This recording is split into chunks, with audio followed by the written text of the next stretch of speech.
नमस्कार. गण गणात बोलते.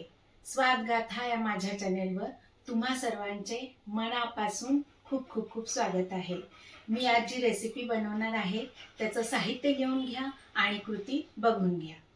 आणि माझ्या जर रेसिपीज तुम्हाला आवडत असतील तर माझ्या चॅनेलला लवकर लवकर सबस्क्राईब करा, लाईक करा, शेअर करा आणि बेल आयकॉनवर क्लिक करा. आणि तुम्ही पण घरी ट्राय करा आणि कमेंट करायला विसरू नका. चला तर मग आज आपण दोन प्रकारच्या चटण्या करून पाहणार आहोत. तर पहिली मी दाखवते तुम्हाला ही आमसुलाची चटणी.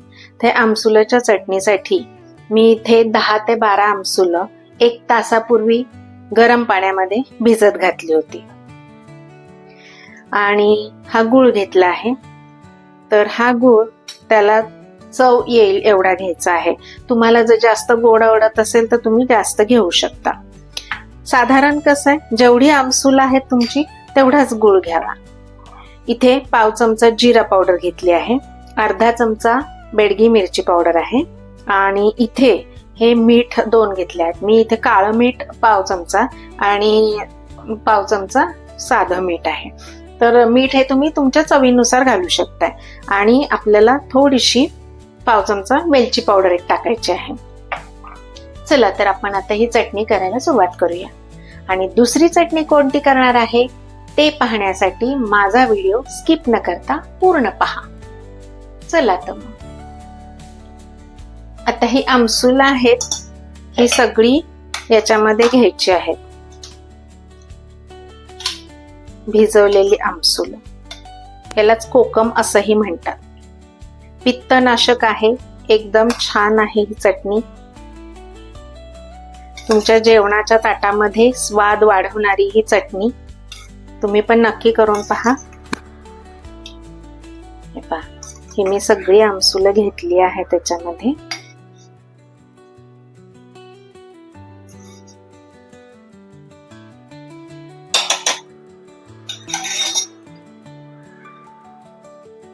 लाल मिरची पावडर, हे मीठ दोन्ही प्रकारचे घेतलेले, हे जिरे पावडर आणि हा गूळ.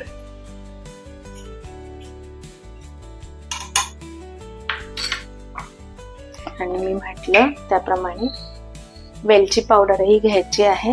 हे पहा, अगदी पाव चमचा आहे. चल तर आता मी हे सगळं मिक्सरला फिरवून घेते. तोपर्यंत तुम्ही माझ्या चॅनेलला लाईक करा, शेअर करा आणि सबस्क्राईब करा.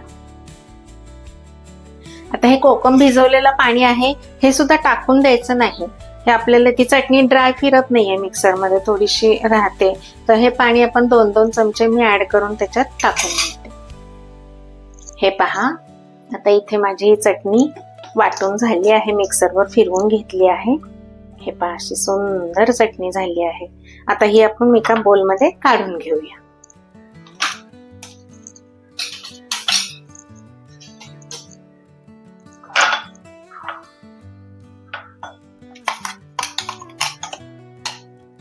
हे पहा, कशी सुंदर छान चटणी झाली आहे.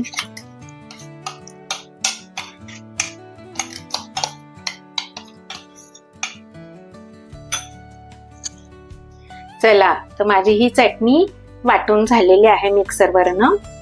एकदम सुंदर झालेली आहे. ही चटणी ना तुमच्या जेवणाच्या ताटाची शोभा तर वाढवतेच, पण तुमच्या जेवणाची लज्जत सुद्धा वाढवते. आणि पित्तशामक असल्यामुळे ही आपल्या आरोग्यासाठी एकदमच फायदेकारक आहे. तर आणि करायला पण एकदम सोपी आहे. तुम्ही पण 5 ते 10 मिनिटात फक्त आमसूल तुम्हाला भिजवायची आहेत 1 तासभर आधी, आणि मग नंतर नुसतं मिक्सरमधनं वाटायचं आहे. तर तुम्ही पण नक्की करून पहा. चला तर आपण आता दुसरी चटणी बनवूया, खजुराची चटणी. त्यासाठी काय काय साहित्य लागतंय ते मी तुम्हाला आता दाखवते. चला तर आपण आता खजुराची चटणी बनवणार आहोत. तर मी काय केलं, त्यासाठी 1 वाटीभर खजूर घेतले होते. ते ना आठळ्या काढून घेतल्या, त्याची देठ काढून घेतली आणि उकळत्या पाण्यामध्ये 1 तास भिजत ठेवले होते. आणि ही चिंच आहे, ही चिंच पाव वाटी घेतली आहे. ही मी आत्ता 5 मिनिटापूर्वी उकळत्या पाण्यामध्ये भिजत ठेवली आहे. पाव वाटी गूळ घ्यायचा आहे आपल्याला. त्याच्यानंतर जिरा पावडर अर्धा चमचा, धने पावडर 1 चमचा आणि लाल मिरची पावडर 2 चमचे आणि स्वादानुसार मीठ घ्यायचं आहे. तर हे सर्व साहित्य आपल्याला खजुराची चटणी करण्यासाठी लागणार आहे. तर आता हे काय करायचं आपल्याला, भिजलेले हे जे खजूर वगैरे आहे हे सगळं आपल्याला गाळणीमधनं याच्यामधनं गाळून घ्यायचं आहे. चला आता मी आता हे गाळून घेते. हे पहा, आता मी खजूर याच्यामध्ये टाकून गाळून घेते.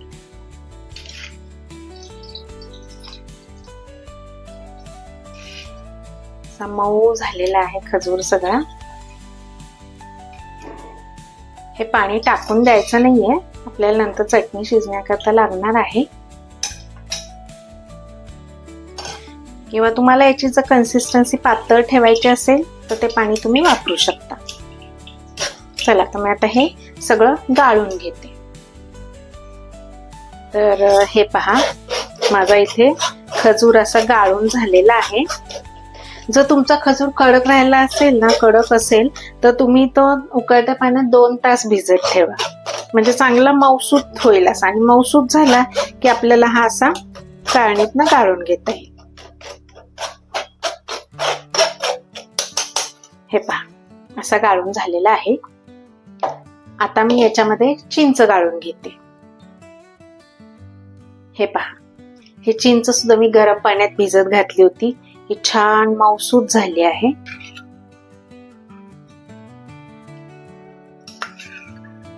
म्हणजे तुमची आंबट, गोड, तिखट अशी चटणी तयार होईल. तर ही चटणी पॅटीस, बटाटे वडा, पुन्हा तुमचं काय भेळ याच्यावर टाकून खाल्ली तर एकदम छान रुचकर लागतात. त्यासाठी तुम्ही ही चटणी वापरू शकता. चला, तर आपला आता हा चिंचेचा कोळ सुद्धा गाळून घेतलेला आहे. एवढा आता त्याचा चौथा राहिलेला आहे, तो मी काढून टाकते. हे पहा, हे असा एवढा चिंचेचा गाळ राहिला, तो आता आपण काढून ठेवून टाकूया. हे पहा, हा असा सगळा आपल्याला घट्ट असा गर भेटलेला आहे. तर आता आपण काय करायचं, याच्यामध्ये बाकीचे इन्ग्रेडियंट्स आहेत ते टाकून घेऊया. म्हणजे पाववाटी गूळ घेतला आहे तो टाकून घ्यायचा आहे.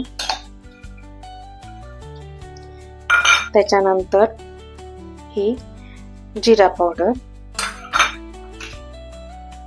लाल मिरची पावडर, हे तुम्ही कमी जास्त करू शकता तुम्हाला जसं हवं तसं, आणि ही धना पावडर आणि मेन आपला राहिला मीठ. इथे स्वादानुसार मीठ टाकून घेते. चला, आता मी काय केलंय, हे सगळं मिक्स करून घेतलं आहे. आता ही चटणी अशी कच्ची आहे तर ही जास्त दिवस टिकणार नाही, भले 1 ते 2 दिवस फक्त.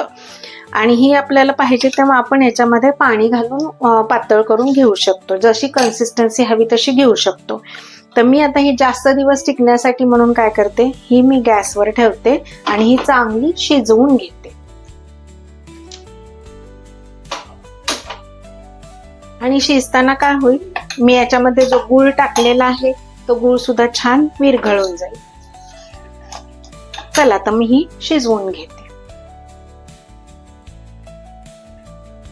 हे पहा, ही आता अशी चटणी चटचटू लागली आहे. अशी चटचटायला लागली की झाली असं समजायचं. मी आता गॅस बंद करते. मी आता ह्या बोलमध्ये काढून घेते. हे पहा, अशी छान कन्सिस्टन्सी झाली आहे. ही चटणी तुम्ही पॅटीस, समोसे, बटाटा वडा, भजी, ब्रेड यासोबत खाऊ शकता. आणि याची कन्सिस्टन्सी तुम्हाला आणखी पातळ हवी, पाण्यासारखी हवी असेल तर त्याच्यामध्ये गरम पाणी करून घ्यायचं आणि त्याच्यामध्ये ही एक ग्लास पाण्याला एक अशी ही एवढी चमचाभर चटणी घ्यायची आणि विरघळवून घ्यायची. तर ही चटणी तुम्ही त्यासोबत खाऊ शकता. भरपूर औषधी गुणधर्म आहेत या चटण्यांमध्ये. तुम्ही पण नक्की करा आणि याचा आस्वाद घ्या. हे पहा, माझ्या दोन्ही चटण्या एकदम इथे रेडी झालेल्या आहेत. चला, तर ही आहे खजुराची चटणी. तर ही चटणी तुम्ही आणखी पातळ करू शकता. याची कन्सिस्टन्सी मी थोडीशी घट्ट ठेवली आहे. जेव्हा पाहिजे तेव्हा मी काढून घेईन आणि त्याच्यामध्ये पाणी टाकून पातळ करून घेऊ शकतो आपण. तर ही चटणी जी आहे ही समोसे, पॅटीस, बटाटे वडा, परत भजी याच्याबरोबर खूप छान लागते. आणि भेळीमध्ये सुद्धा ही चटणी वापरतात, त्याच्यामुळे भेळ अत्यंत रुचकर होते. तर तुम्ही पण नक्की करून याचा वापर करा. आणि ही आहे ही आमसुलाची चटणी आहे. ही तुमच्या जेवणाच्या ताटाची शोभा तर वाढवतेच, पण जेवणाची लज्जत सुद्धा वाढवते. आणि ह्या दोन्ही चटण्या फायबरयुक्त आणि खूप सारे औषधी गुणधर्म याच्यामध्ये आहेत. तुम्ही पण नक्की करून पहा. आणि ह्या आंबट, गोड, तिखट अशा चटण्या एकदम जिभेचा स्वाद वाढवतात, जिभेला चव आणतात. तुम्ही पण नक्की करून पहा. आणि अशा ह्या स्वादिष्ट रुचकर रेसिपींसाठी पुन्हा पुन्हा भेट द्या माझ्या स्वादगाथा चॅनेलला.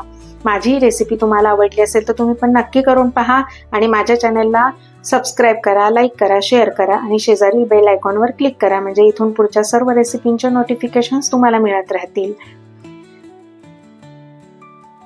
चला, तर मग भेटू आपण पुढील नवीन व्हिडिओमध्ये नवीन रेसिपीसह. तोपर्यंत मस्त खा आणि स्वस्त राहा.